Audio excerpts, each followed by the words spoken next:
Hey everyone, I'm Frank. Hey, I'm Leo. And welcome to a very special episode of Terror Recollect.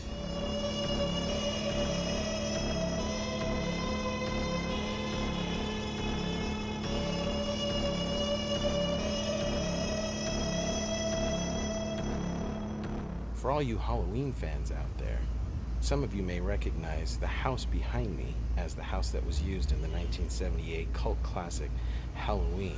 We're here in South Pasadena, California today, getting a very special look for our 20th episode of the locations, and we're going to be bringing you guys some news on the future of Terror Recollect and some of the plans that we have generally for our creative selves. All right, so stay tuned.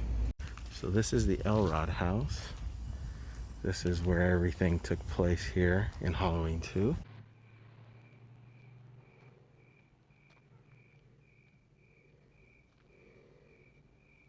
This is the alleyway where, coming on the other side of that, Loomis said his famous lines. I shot him 6 times. What? I shot him 6 times. I shot him in the heart. I shot him 6 times. He's not human. Can't have gotten very far. Come on. I shot him 6 times. Yeah. This guy, this man, he's not human. I shot him 6 times. For more of you keen-eyed Halloween fans, this is the intersection where Loomis was talking to Brackett, and you could see Michael's car right there in the background, the little station wagon.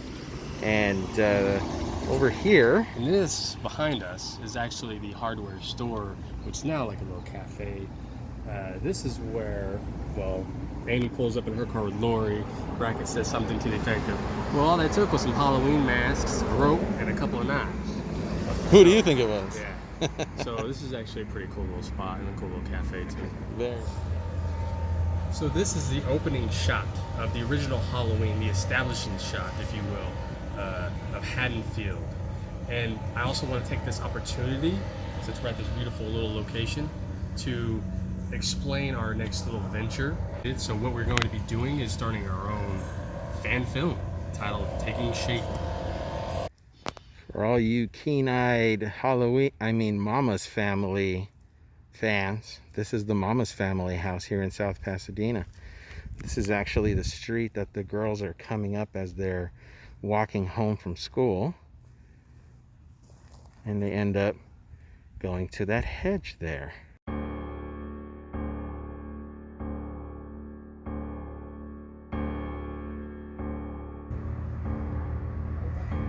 The famous hedge from Halloween. So our next stop takes us to the Strode House, the famous Strode House. This is actually also used in Rob Zombie's Halloween, where Laurie looks out the window and sees the shape, Michael Myers standing right beside that tree right there. So it was actually used in 2 of those movies. So the reason why we wanted to shoot this episode vlog style and kind of go on location, so to speak, is because that's going to play heavily into our fan film that we're planning.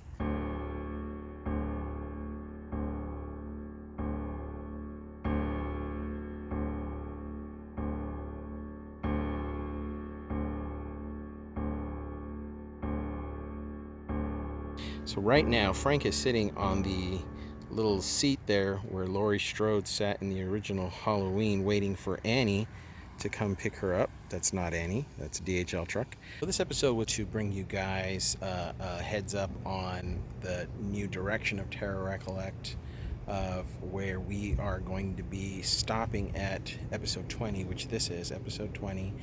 And for us, there was no better way to do it than the original Halloween locations. A lot of this was used in the very, very openings, a lot of beautiful South Pasadena.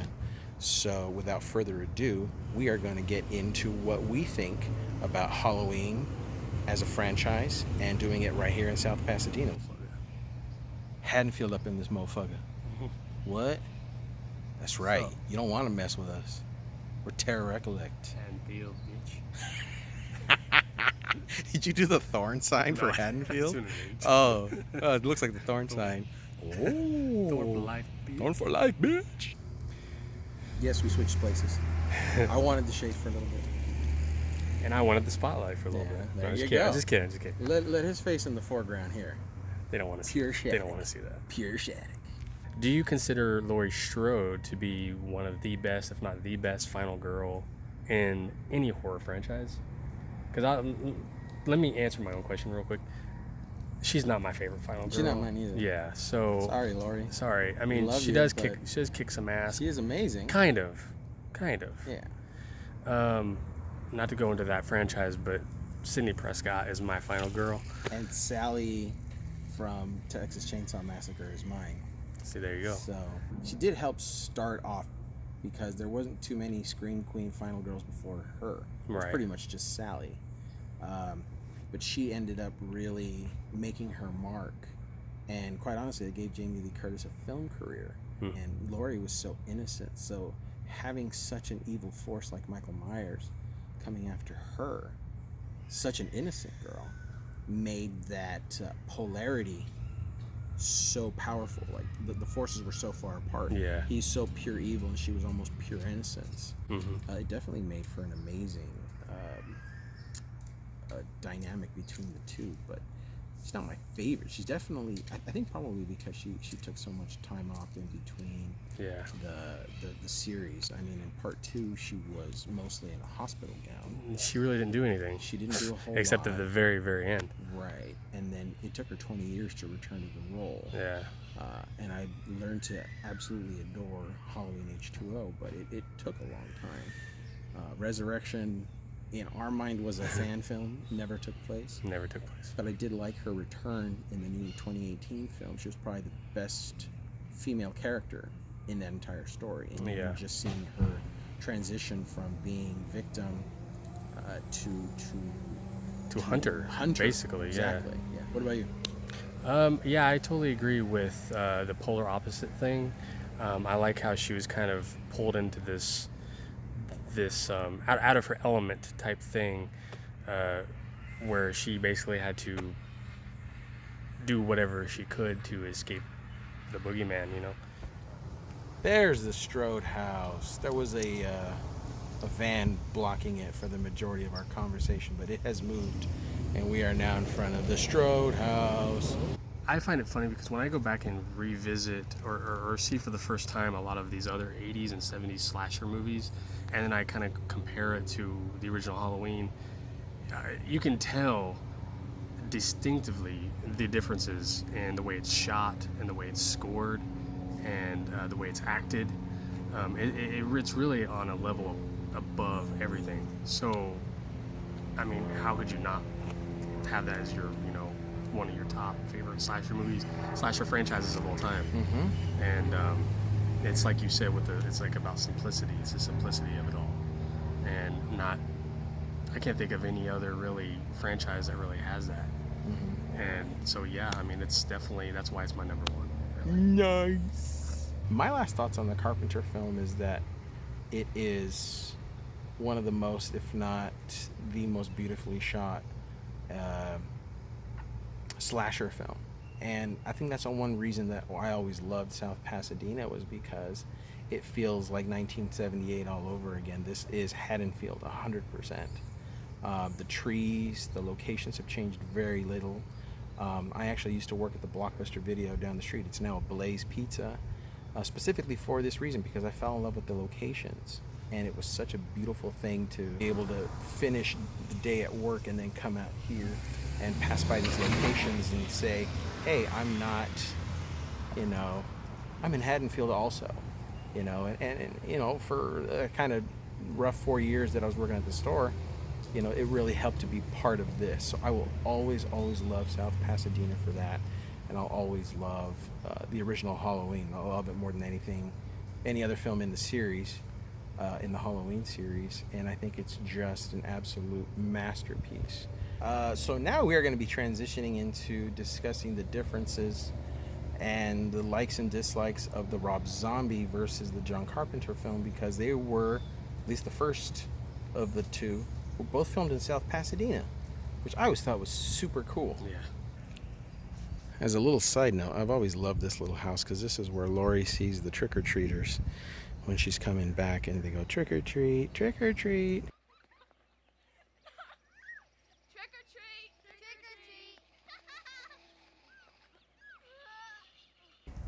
and you see that beautiful street down the ways.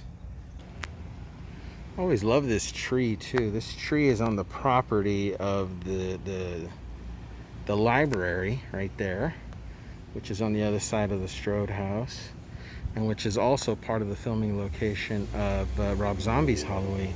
But I always love this tree. I've sat right there for like an hour once, just enjoying the shade. We are now in front of what Rob Zombie used in his Halloween film as Haddonfield High School. This is where Linda came out and Lori, and they were complaining about the cheerleader mishap and all of this. It's funny because this is on the other side of, this is still South Pasadena Public Library, but it's on the other side of the library. The zombie version of Halloween is kind of the same thing. It's an analogy. It's on the flip side of it. It's the same piece of property, but everything very, very differently. So there's a better shot of the Porta potty? No, not the porta potty. The porta potty's right behind me, but of the school where young Michael walked out of. And here we are in Haddonfield High School, and on the other side is Lori's house. I mean, it's all centrally located, and I absolutely love it. We're still in front of the high school, by the way. Nothing's changed. We're still here.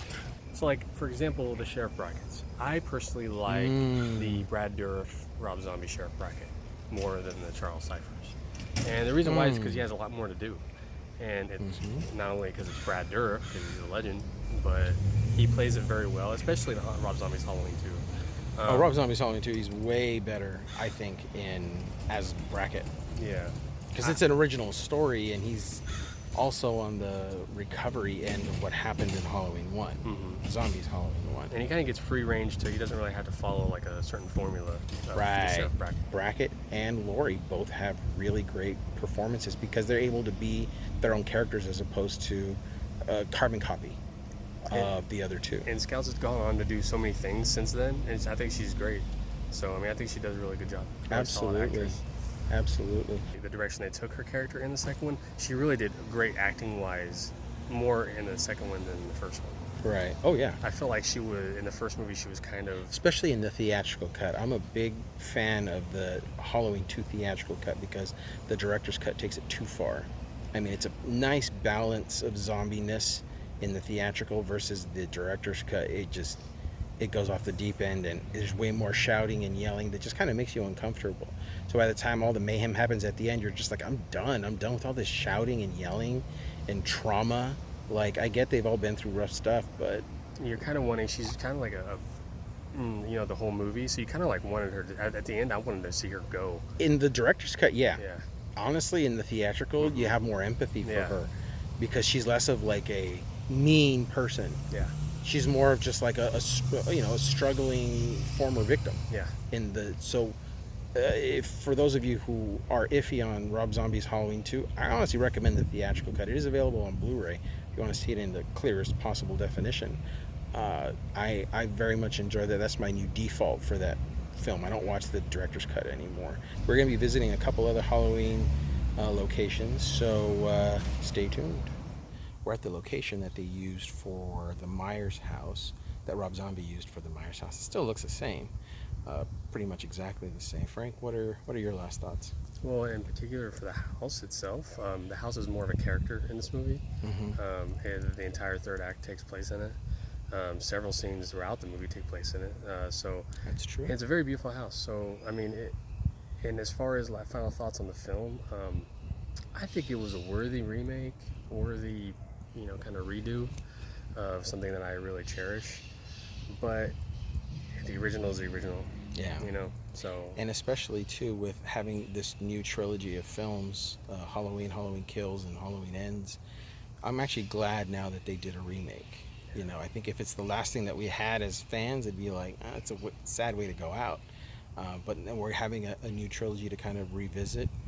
This actually shines a lot more, shines up nice and new, and it's much more enjoyable for me personally. So as we're wrapping up Halloween locations, we're going to go to one more place, and then that'll be the end of our episode 20. In both the Rob Zombie and John Carpenter Halloween films, this pathway was used the girls, both Linda and Lori in the Rob Zombie, and um, Linda, Lori, and Annie in the original John Carpenter film would walk this way down this very famous pathway, and this is where the scene was where Michael Myers drove up in the station wagon and Annie said speed kills. I believe it was right around there. And in the Rob Zombie version, this is where Linda and Lori walked to Lori's house, which is right over there. So here we are at our final location of the day. We are in front of Laurie Strode's house from Rob Zombie's Halloween, and it's on the same very famous street that everything took place from before. But this is her house here, and so this is actually our spot where we're going to say farewell for a while from Terror Recollect. Frank, anything you want to say?